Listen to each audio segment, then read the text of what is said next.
ሰላም ሰላም እንዴት ናችሁ? እንኳን ወደ ቻናሌ በሰላም መጣችሁ። ቲና ነኝ። ዛሬ በሌላ ቪዲዮ መጥቻለሁኝ። ሰሞኑን በጣም ጥፍት ብዬባችኋለሁኝ አይደለ? ብዙዎቻችሁ በውስጥ መስመር ሜሴጅ እየላካችሁ ምን ነው ጠፋሽ ብላችሁ ጠይቃችሁኛል። በጣም ቢዚ ስለነበርኩኝ ነው የጠፋሁት። ልጆቼ ትምህርት ከጨረሱ በኋላ ሰመር ብሬክ ስለሚኖራቸው ያኔ እንዲያውም ቶሎ ቪዲዮ ለመቅረጽ ጊዜ ይኖረኛል ብዬ አስቤ ነበር፣ ግን ሳይሳካ ቀርቷል። በጣም በቃ ቢዚ ነኝ ከምነግራችሁ በላይ። ግን በጠፋሁባቸው ጊዜያት ውስጥ ብዙ የተፈጠሩ ነገሮች አሉ። ከዚህ በፊት የሰራሁት የመጨረሻ ቪዲዮ ላይ ወደፊት ሰርፕራይዝ ይዤላችሁ እመጣለሁ ብዬ ነበረ። ብዙዎቻችሁ እንዲያውም ኮሜንት ያደርጋችሁልኝ እርጉዝ ነሽ ወይ ልጅ ነው ወይ ምናምን ብላችሁ ነበር። በጣም ደስ የሚል ነገር ነው። ልጅ የእግዚአብሔር ጸጋ ነው እና ሁለት ወንዶች ልጆች እንዳለኝ ታውቃላችሁ። እግዚአብሔር ፍቃዱ ከሆነ ደግሞ ወደፊት ሴት ይሰጠኛል ብዬ ተስፋ አደርጋለሁኝ። ግን ሰርፕራይሱ ሌላ ነው። ሰርፕራይሱ ይነገር እሺ፣ ሰርፕራይሱ ቤት እያሰራን ነው። አዲስ ቤት በጣም ነው ደስ ያለኝ።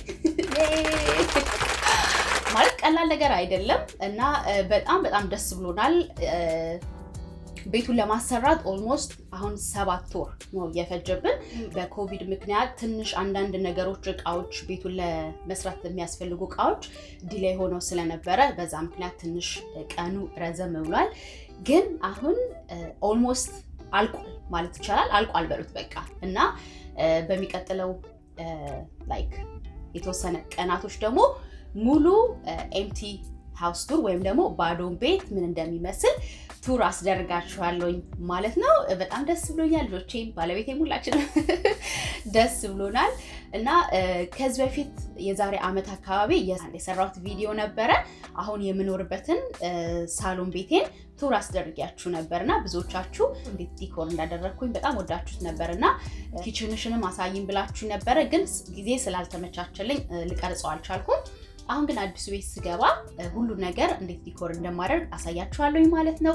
እኔ በተፈጥሮዬ ቤት ማጽዳት፣ ቤት ማሳመር፣ ዲኮር ማድረግ በጣም የምወደው ነገር ነው። እርግጠኛ ነኝ ብዙዎቻችሁ ሴቶች ደግሞ የምትወዱት ነገር ነው ብዬ ተስፋ አደርጋለሁ። ስለዚህ እኔ የማውቀውን እያካፈልኳችሁ እናንተ የምታውቁትን እያካፈላችሁ እርስ በርስ ሼር እየተደራረግን የምንማማርበት ቻናል ይሆናል ማለት ነው። ያው እንደምታውቁት የኔ ቻናል ፎከስ የሚያደርገው በፀጉር ላይ በቆዳ ላይ እና አልፎ አልፎ ምግቦችን በመስራት ነው። ወደፊት ግን ላይፍ ስታይልን ቤታችን እንዴት ማስዋብ እንዳለብን ራሳችን እንዴት ቴክ ኬር ማድረግ እንዳለብን ይዤላችሁ እመጣለሁ። በመቀጠል እንግዲህ ቤታችንን ስንገዛ የነበረውን ፕሮሰስ አሳያችኋለሁ ማለት ነው። በሚቀጥለው ቪዲዮ ደግሞ ቤቱ ካለቀ በኋላ ምን ይመስላል የሚለውን የባዶ ቤት ወይም ኤምቲ ሃውስ ቱር አሳያችኋለሁ ማለት ነው። ትወዱታላችሁ ብዬ ተስፋ አደርጋለሁኝ። የነበረውን ፕሮሰስ ላሳያችሁ። ከዛሬ 7 ወር በፊት እንግዲህ እንደምታዩት ይሄው መሬቱ ይሄን ይመስላል። ያው መሬቱን ይቆፍሩታል። ከዛ ፋውንዴሽን ነው የሚያደርጉት ወይ መሰረት ይጣላል ማለት ነው። ከዛም በኋላ እንግዲህ ቃስ እያሉ ግንባታ ነው የሚጀምሩት። ያው እንደ ኢትዮጵያ ቤት በድንጋይ አይደለም የሚሰራው። የአሜሪካ ቤት በእንጨት ነው። ያው ብዙዎቻችሁ እንደምታውቁት ማለት ነው። እና የገዛነው ቤት ታውን ሆም ይባላል። 3 ዩኒት የተያዘ ሆኖ የኛ አንደኛው ነው የሚሆነው ማለት ነው። እንግዲህ ውስጡ ስትገቡ ያለው በመጀመሪያ ደረጃ ነው። እንደምታዩት ደረጃ ትወጣላችሁ። በመቀጠል የምወስዳችሁ ሊቪንግ ሩም ወይም ደግሞ እኛ በተለምዶ ሳሎን የምንለው ነው። እንግዲህ ኦፕን ኮንሰፕት ኪችን ነው። ማለትም ኪችናችን መሀል ላይ ይሆንና የዳይኒንግ ሩማችን ወይ የመመገቢያ ክፍላችን በአንዱ ሳይድ ይሆናል። ሳሎን ቤታችን ደግሞ በሌላኛው ሳይድ ይሆናል ማለት ነው። ይሄ እንግዲህ በዚህ ጋር የምታዩት የመመገቢያ ክፍሉ ነው። ኪችኑ ደግሞ እዚህ መሀል ላይ ነው የሚሆነው ማለት ነው። ያው ገና እንደምታዩት አላለቀም፣ ብዙ የሚቀረው ነገር አለ።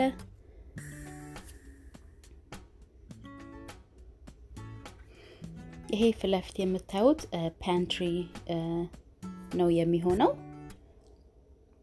በመቀጠል በዚህ በኩል ስንመጣ ደግሞ የእንግዳ መጸዳጃ ክፍል ወይም ደግሞ ሃፍ ባዝሩም ይባላል።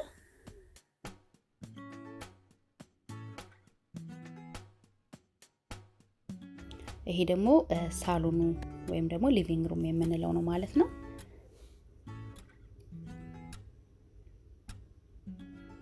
እና ልጄ የቆመበት ጋር እንትን ይሆናል፣ በረንዳ ይሰራል። እንደምታዩት ከጀርባችን ማንም የለም። በጣም ነው ደስ ያለኝ። ለምን ቪው ይኖረናል። ልጆቹ ምታች እንደልባቸው መጫወት ይችላሉ። እንደገና አዲስ ኮሚኒቲ ነው፣ ገና ቤትም እየተሰራ ነው። ቤቶች አላለቁም፣ ገና እየተሰሩ ነው ያለው። በመቀጠል ደግሞ ወደ ላይኛው ፎቅ ወስዳችኋለሁ ማለት ነው። መኝታ ክፍሎቹ ላይ ነው ያሉት።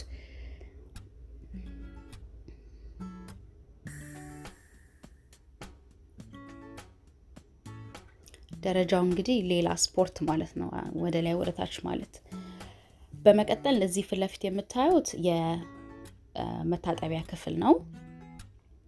ይሄ እንግዲህ ሁለቱ መኝታ ክፍሎች ለልጆቼ እዚህ ጋር ያሉ እነሱ ሼር የሚያደርጉት የመታጠቢያ ክፍል ነው።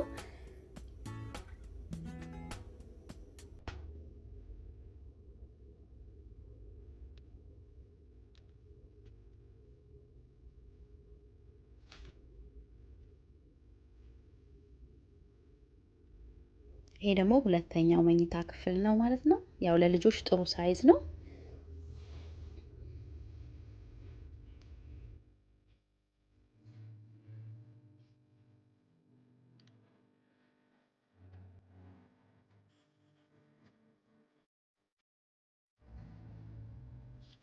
እዚህ ጋር ደግሞ የምታዩት የሌነን ክሎዜት ነው።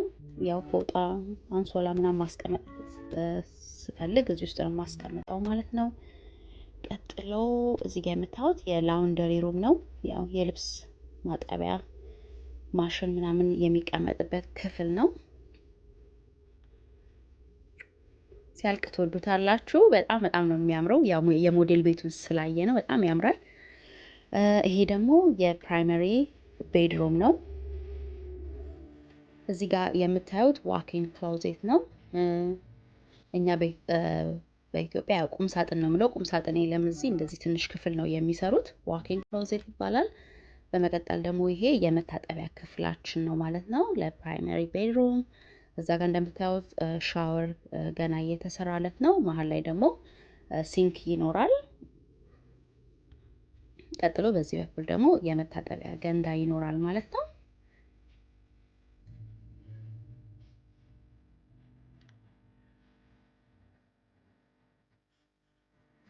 ቀጥለን አሁን ወደ ቤዝመንት ነው የምወስዳቸው።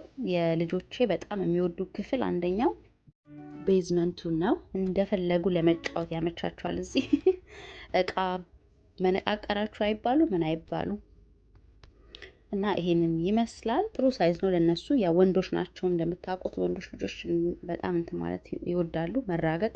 ይሄ ደግሞ ዩቲሊቲ ሩም ይባላል። ብዙ ጊዜ የውሃ ታንክ፣ ኤሌክትሪክ ምናምን እዛ ውስጥ ነው እንትን የሚባለው። ይሄ ደግሞ ሌላው የመታጠቢያ ክፍል ነው። ቀጥሎ እዚህ ጋር የካር ወይም ደግሞ የመኪና ጋራጅ ነው። ሁለት መኪና ማቆሚያ ያለው።